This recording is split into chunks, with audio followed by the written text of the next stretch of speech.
Hey guys, so just wanted to show you how I framed a gable style uh, patio roof deck cover using the patio roof riser brackets. I'm going to walk you through the structural elements, kind of how I put it together. Again, this is not the solution, this is my solution, and there are, I'm sure, different ways of doing it.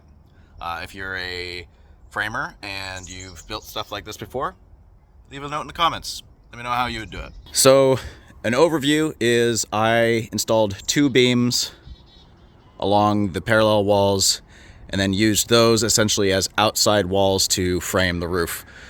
I used a rafter and ridge board style. So these rafters are cut and I have a ridge board, central ridge board going down the center. And then I have 2x8 ceiling joists bearing on the beams. And those, what they do is they hold the rafters together and make sure the rafters don't fall down.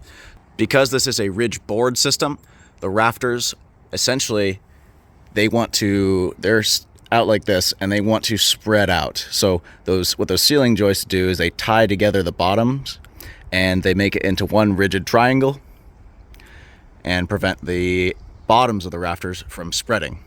In a ridge beam, which would require a post at the ends and a really strong beam, which is not really feasible in this situation, then the rafters would be supported at the top and the bottom, and they would just be doing a simple span and they would not be having any force wanting to spread them apart. This concept can be a little hard to understand, so I'll link some videos down in the description that might be helpful. So once I got those beams in, I put the joists in. And then after that, I installed the rafters, installed the ridge board that goes across. And that's just basically where the rafters butt up to. And then in order to provide some rigidity this way, because this whole structure will rock if you don't provide some diagonal shear bracing. So I installed some diagonal bracing to the beam and then solid blocking along the ceiling joists. So that ties this and makes that a rigid structure. And then to tie the rafters into that solid structure, I did some diagonal bracing to the ridge board. Kind of hard to see, but now this whole thing, so while I was walking on it before I installed this diagonal bracing, the whole structure would wobble this way. But once that diagonal bracing was in, the whole thing is super stiff, very sturdy, and no longer wobbles at all. So at this point, I'm installing the purlins. I'm doing them 2 foot on center, which is what's basically required for the Suntuf Polycarbonate corrugated roofing system. Depending on what roofing system you install, it may be different. Check the installation requirements. I went with 2x4 pressure treated for this because it matches the structure. It's a relatively inexpensive option. It's very strong and I think it looks good. It matches everything. You could also do, say, 2x2s. You could also do 5/4 cedar. Again, 2x4 pressure treated here is the least expensive option, also one of the more durable options, and it gives you 1.5 inches of meat to screw into, so strong. So that's the option I chose for this particular project. For now, I'm installing these running wild.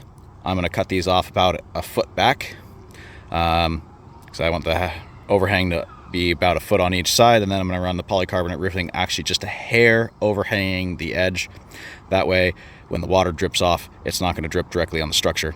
If you can keep water off the structure, it will last a heck of a lot longer. So in general, I try to follow that principle. Now, as you notice, while I'm installing these, I try to stagger the joints so that they're never on one rafter, 2 boards in a row. What that does is that just helps to stiffen up the structure a little bit. These 2x4 purlins do stiffen up and tie the rafters together a little bit.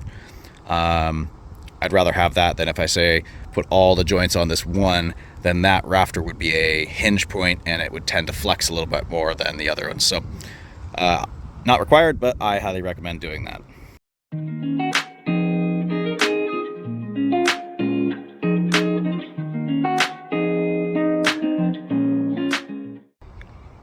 All right, so I've got all my purlins nailed down.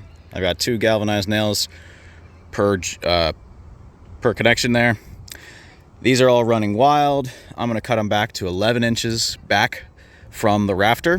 So I'm gonna cut all these, measure over to there, and I'm gonna make sure that this is just shy of a 2-foot increment, because the panels come in 2-foot increments, and I want it to overhang 1 rib on this side and overhang 1 rib on that side. So first thing, I'm gonna snap lines along this. You can see I've already got one down here. Cut all that off, and then go to the other side, do the same thing.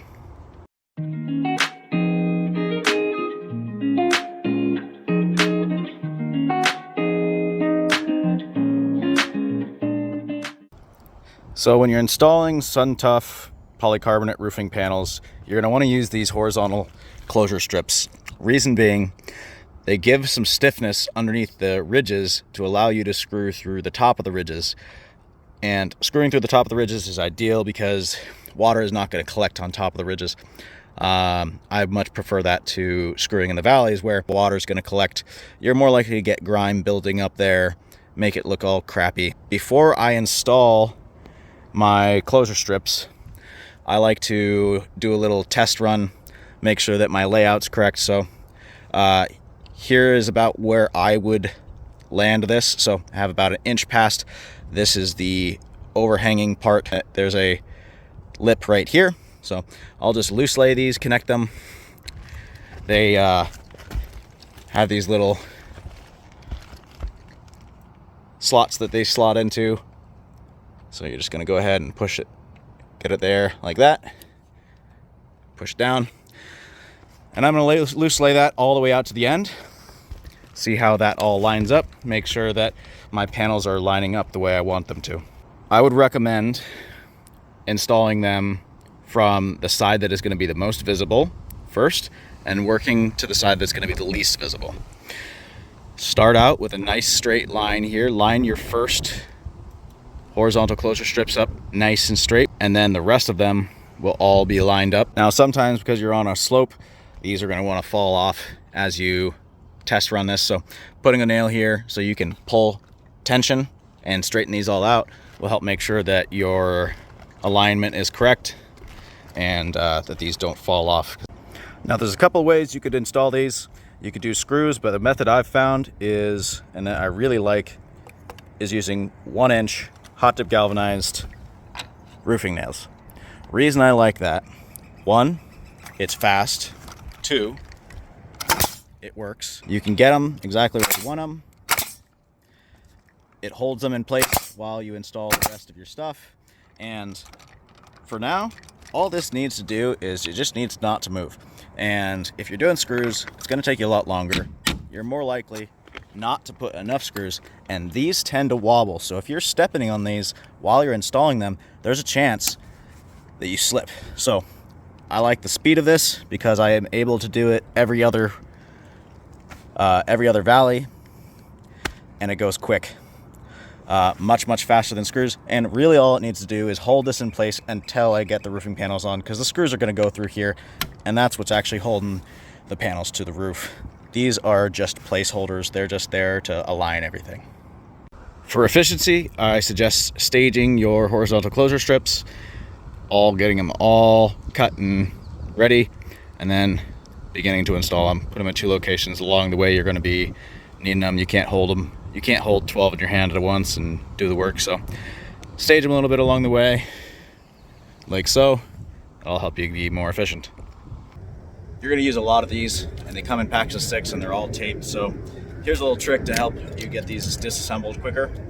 Take your utility knife, put it between 2 of them, slice all the way down like that, and you're just going to peel them and rotate it out away from the tape. There's 2 of them, and then you take the tape all the way around, all the way around. That's the cleanest way I've found to do it.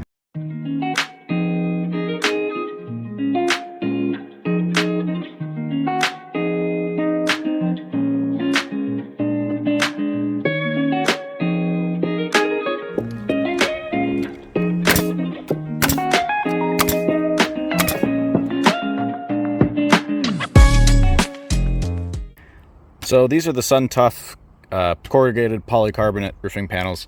They can be a bit of a pain to cut. If you're going to be cutting a whole bunch of them at once, I recommend using a circular saw. Just know that you're going to have to blow them out afterwards because a lot of the debris will get stuck in here. It gets like statically charged and stuff. So hope you have a good leaf blower. Just make sure you get all the ends nice and flushed up. Make your marks. I snapped a line here with chalk, and I'm going to cut that and get them installed. If you're working alone and you're going to lean these panels up to go pull them up yourself, just be careful. These do tend to catch the breeze, so put something against them that then you can knock down as you pull them up. I'll be pulling these up and then stacking them on the roof. Even when you lay them up here flat, if you're getting gusts, it's good to put some heavy stuff on there.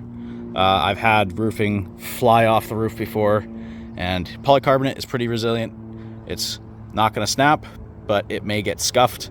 Now that I've got all my panels up, I'm going to start at this side and work my way this way, making sure that the front edge is lined up, and then the back edge is the proper location for me to have enough room for the ridge vent.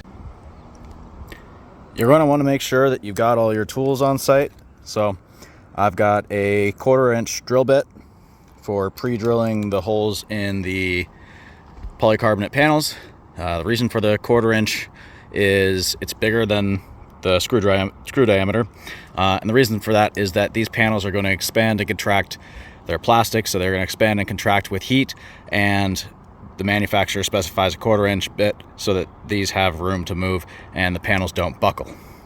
So got that, and then I've got a good 1/4-inch magnetic nut driver for these 2-inch roofing screws. So how I work sheet by sheet is I'll get my sheet over, I'll line it up with the lip here, I'll pre-drill and tack one screw there, pre-drill and tack one screw somewhere up here. Then I'm going to pre-drill the whole thing and then screw off the whole thing, and then repeat that process, working back all the way across the roof. My layout will be every other rib is going to get a screw. The other panel is going to lap over top of this one, and I'm going to drill that once I get the next panel in, so I'm not drilling it right now.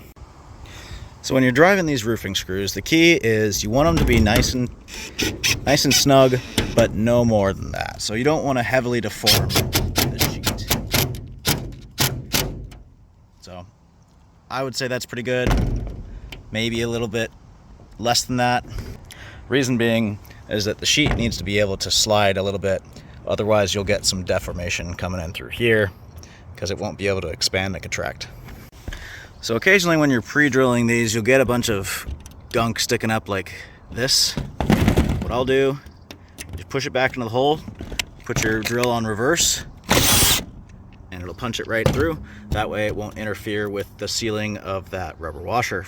Now when you're installing these roofing panels, this is one of the most dangerous parts of the job. You're handling these big sails, wind could catch you and throw you off balance. You're walking on some weird stuff. That's one of the reasons why I like to fasten these with the roofing nails, is that they're a little bit more sturdy. They're less likely to go anywhere. The manufacturer says you are not supposed to walk on these. Now, I would recommend not walking on them if at all possible. But if you do need to, walk on the screws. For two reasons. One, that's where the support is. If you step in the middle, it may not break. Polycarbonate is very strong. I've only seen old polycarbonate, 15 years old, actually crack. But you might damage the panel and you might trip and slide off, right? So the screws dig into your boots, and you're supported by the horizontal closure strips and the screws. So if you have to walk on your roof at any point in time, walk on the screws, walk on the screw lines. But try to avoid it if you can. If you can work backwards like I am, staying mostly off of the roofing, that's best.